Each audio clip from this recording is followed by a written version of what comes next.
ladies and germs, enough of the hullabaloo, the rigmarole. Let's let the cat out of the bag. In the studio with us right here in 96.9 Cool FM in the flesh. In all her glimmering and glistering glamour. We have the one and the only Bambam in the studio right now. I mean, I was thinking that people are still sleeping.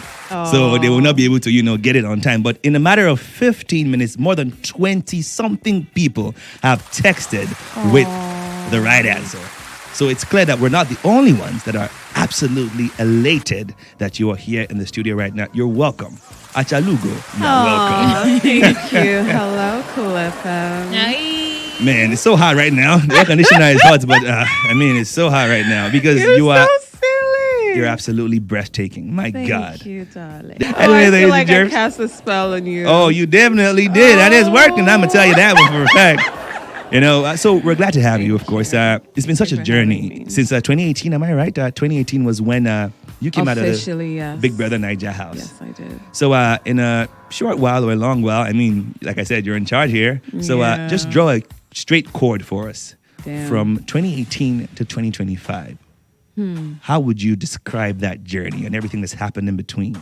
Ooh, how do I describe that? I would just say God's mercy and favor, because one or two words are not enough to describe how my journey went. It was all spontaneous. I didn't plan to fall in love in Big Brother house, but I did. I didn't plan to start having kids early, but they came just in time. So... one would have said because I had kids, things slowed down a bit. But look at God. Look at where we are now. Look at where we are now. The number one actress in the country at this time. Yes. I don't want to jump right into loving every word just yet. Yeah. But I believe there was so much that happened before then. And we're talking about this off the air, about how, a lot of people, they do a lot of things. And if it doesn't do what they expect it to do in the moment, they give up. But you've had quite an impressive roster before, this particular film. You've had Foreigner's God. I think Collision Course is what you call it. Yes, Collision Course. How did you get, did you always want to be an actress so badly? Your work rate is impressive. Thank you. I got to be honest. So how did all of that come to be?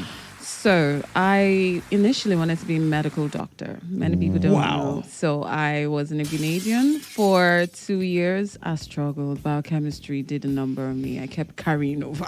Then I eventually did microbiology. I graduated with a 2-1 in microbiology in Bell's University of Technology. Then I did my NYSC. Getting a job was pretty tough. And then I got a job as the showroom and PR representative at House Bar. After 2 years serving diligently, I decided that this talent, I've always been told to be dramatic and creative and talented. That's why they nicknamed me Bestowed in school, because I sing, I act, I dance. Call me Triple Threat if you want. No, you can call you that one, sure. So, yeah. Bam, bam, bam. Bam, bam, bam. So I decided to pursue my talent as an actor. 2017, I enrolled in Royal Arts Academy, where I graduated with a diploma. And I was one of the best students in class. The best? The best. Wow. Yes. So it's definitely something you had inborn. I have always been a great creative person. So acting has always been a passion for me, yes. Okay, I see that. And the journey from wanting to start in medicine and getting here eventually, I feel like there's a lot to be learned from your story, aside from the fact that, you just got to keep working and then eventually something pops off. But at the same time, there's something about knowing who you were always meant to be that kind of course corrects you. I agree. And, dictates your trajectory. I agree. You could have all the degrees in the world, all the money in the world, but if you don't really know who you are, the platform will not even platform you. That, spot on. The platform won't platform you because, you're not the only Big Brother, ex-Big Brother housemate. We had so many of them. Yes. But there's just one you. And that's amazing. I'm pretty sure you want to jump in at this point. Yes, I wanted to know, how did being on Big Brother affect your acting career? Did people take you more serious, less serious coming out as an actor? Coming out, it was a double-edged sword, because there's a stereotype that stars from Big Brother are premature stars, because you go from being a nobody to just becoming super famous. They don't really trust that there is talent there. So those who already knew that I did film took a chance at me, like Bolanle Austin Peters auditioned me for the stage play, Moramid the musical, and it was, I just posted a show reel on my Instagram at Bambam Bestowed where I did like the three major gigs I did with Bolanle Austin Peters. It was such a blessing that she took a chance at me. Many people didn't want to take me seriously. They felt that, oh, it's just talk. But when she did, people then saw. That was my first big break coalition course. I had done the Blings Legosians with her. I did Fela and the Calacuta Queens that toured South Africa. It was such a beautiful experience. So yeah, I agree. They don't take you seriously as an actor until they see you prove yourself. And I have worked. You definitely have. And of course, I think your work ethic also factored into all of Yes. this. You know, aside from being naturally gifted, you don't seem like someone who likes to slow it down. No, I don't. Am I right if I say you manage a restaurant as well? I did. Because my boss man actually told me that one. Like, you might not see that on the internet right away, but you actually manage a restaurant. So I like, was the general manager at the Pelican, yes. so does that mean you love to cook? I love to cook. I make good food. I mean, look at Teddy A. I mean, and I did see him a couple of days ago. So, I mean, that man is enjoying his life. He is my brother. That much is obvious. But, I mean, off the air, don't pretend I didn't say this, but you seem kind of perfect. I'm sorry to say. I don't know. You just seem perfect. Perfection. Is there anything that you can't do, or is there anything about you that's just not on the money? No. I mean, that's what I expected. Bestowed for a reason. So if you weren't an actress, what else would you be doing? Would you go into the food? Would you go, back into would you go to the medical line? Oh, business. I would have multiple chains of businesses. I'm working on something in tech already. Okay. See tech. See that? Women in tech. What did I tell you? Texas. Yeah, Texas, darling. I have a lot in the pipeline. If I wasn't acting, I would do a lot of business and philanthropy. Philanthropy. Yes, Okay. a lot of that. That sounds right up your alley, to be honest. Yeah. So before we dive into what's currently trending and everywhere, I want to ask this last question before we go on a break. Is there a role that you've been wishing you can play that you just haven't played just yet? Yes. Or a particular public figure you want to depict? What is that role? Describe it to us a little bit. Action. Action? I'm a thick woman. I know that. I mean, that much is obvious. Bro, I'll beat you. But people would imagine, what would it take for, like, I would do the work. If I know I'm getting an action role, I would put in the work. Gym, fitness, taekwondo, karate, kickboxing. I would do what I gotta do because I have always wanted to be in an action movie. Okay, that definitely does sound like something interesting to see you transition from Achalugo to Laura Croft. I think that would be amazing. Let's talk about the film that everyone is talking about. It just popped off recently, and I can see why. After watching this film, I can see why, but I'll hold my own personal ideas because I would love to hear it. I'll talk about that after we hear from you. Okay. How did it start? Omoni Oboli reached out to you personally, or was it an audition? How did it go? How did you start from there to here? So, when I was ready to get back into film after I was done nursing my kids and everything, I started to slide into DMs. I reached out to a few producers, a few directors. Hey, it's Bambam here. I'm ready to work. Please let me know whatever you're doing. Reach out to me. I'll share my show reel with a few. And I met Uche Jumbo at a film that is not yet out, so I'm not at liberty to say too much about it. And she told me she had a YouTube channel. I was like, oh. So at the time, I wasn't very familiar with the YouTube community. I had seen a few films here and there, but I didn't know that it was like an entire world on its own. Yeah. So I did like 2 movies with Uche Jumbo, Ingrate, and another one. And my co-actor mentioned that, oh, these are a few people doing great work, in the YouTube space. And that is how I slid into Omoni Oboli'S DM. Hi, Mama. I've seen some of your work. I think it's excellent. I would love to be a part of your team. And she's like, oh, great. We're shopping for great actors. I saw you on Collision Course and I loved you. You know what? Send me your phone number. We'll talk. Second date. That's how. The rest is history. The rest is history. Amazing. I have done 7. I have done 7 movies before this one. This 7 is like movies. Lucky number 7. Lucky the perfect number. number 7. And then there you go. And then there you go.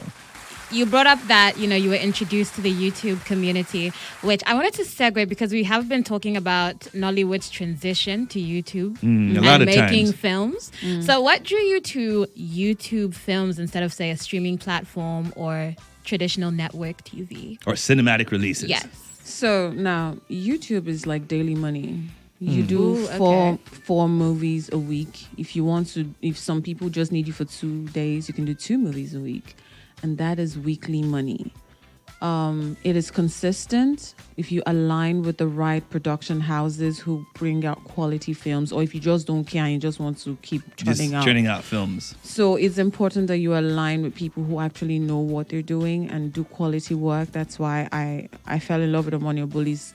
Like, she is so intentional. Her scripts and her films are cinema standard. A legend. So now the other platforms don't come so often. How many cinema movies do we get a year? So if you want to make a career out of film, if you want to just do Netflix, Cinema, Prime, it can't be your only source of income in Nigeria and Tinubu's economy. So you get what I mean? Yeah. YouTube it's consistent. Once you're good at what you do and people love your work ethic, they will keep calling you. Now you now have to be disciplined to have a balanced life. Or your entire month, you can do almost 10 movies a month. But now, because of family life, I try to keep it at 3-4 a month. Yeah. Okay. I mean, and it's what do I say? The writing is on the wall that people are looking for more alternative means, to be honest. Because at some point, the prevalent discourse was that Netflix was increasing their rates and other streaming platforms were also, upping the ante. So people were looking for alternatives. And at that particular point, a particular film came in and spearheaded the craze. It's crazy when you think about it. There has to be something, a spark that ignites and leads people to the direction of the future. Yes. And to be fair, at this intersection, Omoni Oboli has led the charge, and you I are the agree. queen of the revolution.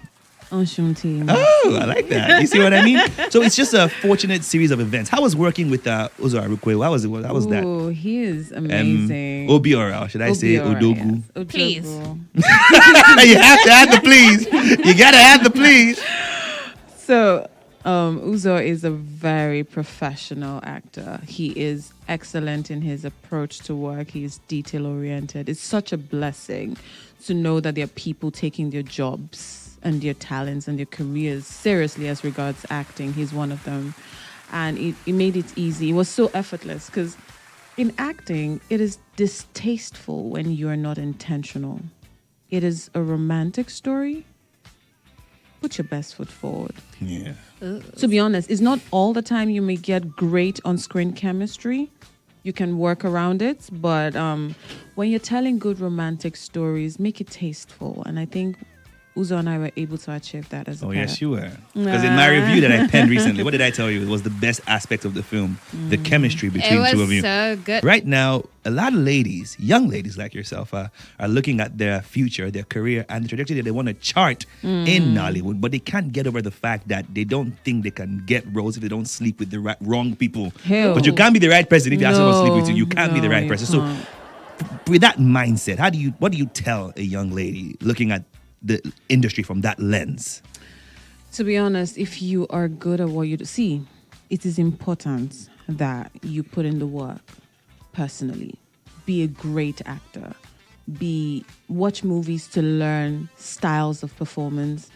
Then do monologues and post on your social media. Tag the right people. Slide into DMs. Don't be proud, though. Hey, God, I beg. It's a saturated industry. So if you don't do your best at creating a niche for yourself, I'm sure Uzo will struggle to come out of the Odogu niche. Because for the next 5 years.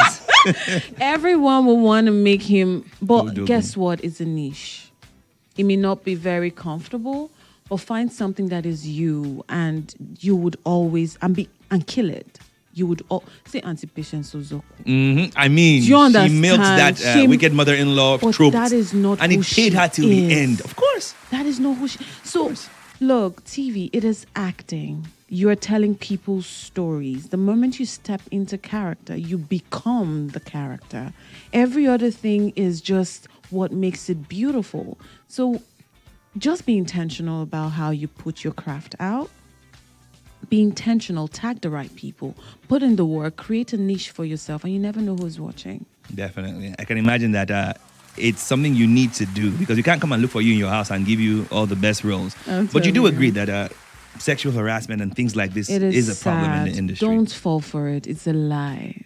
When I started before Big Brother, I did a few Waka Pass roles, and them directors had the audacity to put their hotel key cards in my hands. Sure. Or the ones who will call you to come do auditions in their hotel rooms.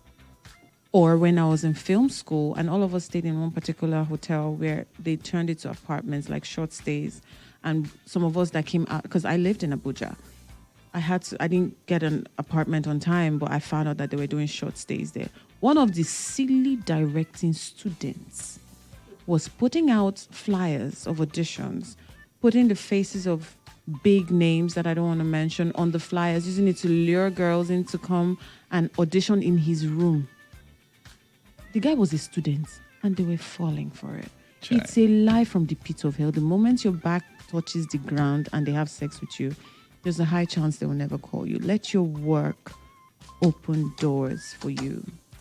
That's right, ladies and germs. Let your work open doors for you, not your legs, okay? Such a pleasure talking to her because, I mean, the gems you've dropped, you can't dig them from the ground. Yeah. Even if you're a black bear, the pirate treasure hunter, ain't nothing you can do to get this kind of quality. But, ladies and germs, all good things must come to an end.